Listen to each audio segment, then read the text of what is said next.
কোপ দেওয়া উদ্যত হলে কিন্তু আপনি পাল্টা কোপ দেবেন, অর্থাৎ আত্মরক্ষার্থে হামলা করার দায়িত্ব কিন্তু সবার আছে। এটা কিন্তু ফরজে আইন, বুঝতে পারছেন?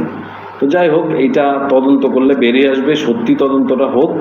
কারণ ওই যে আমাদের যে এই অন্তর্বর্তী সরকারের এই প্রথম দিকে যে স্বরাষ্ট্র উপদেষ্টা ব্রিগেডিয়ার জেনারেল শওকত সাহেব, তিনি কিন্তু বলেছেন যে ম্যাসিভ তদন্ত করা দরকার। হ্যাঁ, কারণ উনি বলেছেন যে আহতরা যারা আছে তাদের বেশিরভাগদের গায়ে 7.62 রাইফেলের গুলি, অর্থাৎ এই 7.62 রাইফেল আমাদের বাংলাদেশের ডিফেন্স ব্যবহার করে না, তাহলে এগুলি কারা করলো? ইতিমধ্যে আমরা দেখেছি যে পাকিস্তানের যে লস্করি তৈয়বা জঙ্গি সংগঠন, লস্করি তৈয়বা, তাদের একটা শাখা আছে, সেই শাখার নাম হলো জামাতুদ দাওয়া, হাফিজ সৈয়দ সেই শাখার প্রধান। তারা কিন্তু এই যে ভারতের কাশ্মীরে পহেলগাঁও হামলা তারা করেছিল, তারা কিন্তু পাকিস্তানের দাবি করেছে যে জুলাই আন্দোলনে তারা অবদান রেখেছে এবং তারা কিন্তু 71-এর পরাজয়ের প্রতিশোধ নিয়েছে, এই ধরনের বক্তব্য তারা দিয়েছে। ফলে আমরা কিন্তু এই জিনিসটা আমাদের খুব দেখা উচিত। আল জাজিরাও এটা বলে নাই, পাশাপাশি ওই যে বিবিসিও বলে নাই যে 7.62 রাইফেল কারা ব্যবহার করলো, তাদের কোনো তদন্তে বলে নাই। এইটার মানে কি আমি বুঝলাম না।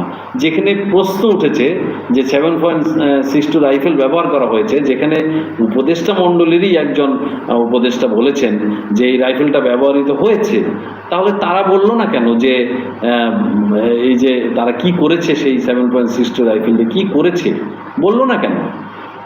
তারা বলে নাই। এইটা এক পেশে তদন্ত। আমি সেটা আগেই বলেছি যে আপনি যখন একজন আসামিকে, যখন আমরা কিন্তু মানব অধিকারের অনুসন্ধান করতে যাই বা আমরা ক্রাইমে কাজ করি, আমরাও অনুসন্ধান কাজ করি, আমরা কিন্তু কোনো ব্যাপারে অনুসন্ধান করলে আমরা উভয় পক্ষের সাক্ষাৎকার নিই, বাদী এবং আসামি, আমরা দুই পক্ষের সাক্ষাৎকার নেই, সাক্ষাৎকার নিয়ে কিন্তু আমরা সত্যটা প্রকাশ করি। তো আল জাজিরা বা বিবিসি তারা যে অনুসন্ধানটি করলো, তারা যে অনুসন্ধানের কাজগুলি করলো, তারা তো এক পক্ষের সাক্ষাৎকার নিল কেন, দুই পক্ষের কেন নিল না? তারা শেখ হাসিনাকে কেন প্রশ্ন করলো না? কারণ তাদের পক্ষে শেখ হাসিনাকে প্রশ্ন করা কিন্তু ডাল ভাত, তাই না? কারণ আমরা দেখেছি যে শুধু তাই নয়, ওবায়দুল কাদেরকেই বা প্রশ্ন করলো না কেন? ওবায়দুল কাদের এটা তো করতেই পারে, তারা করলো না।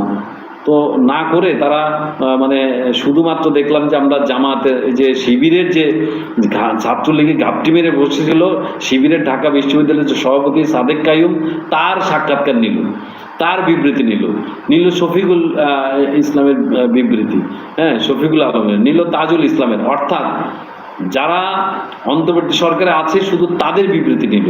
কেন? যাদেরকে আপনি আসামি বানাচ্ছেন, ফ্যাসিস্ট বলছেন, যাদেরকে আসামি বানাচ্ছেন, তাদের বিবৃতি নেওয়া কি উচিত না? এটা আল জাজিরা কি ধরনের অনুসন্ধান করলো বা বিবিসি কি ধরনের অনুসন্ধান করলো যে তারা মানে আসামি পক্ষের মানে কোনো নিল না, বিবৃতি নিল না? এটা কি ধরনের অনুসন্ধান হয়? আমার জীবনে তো আমি এটা দেখি নাই।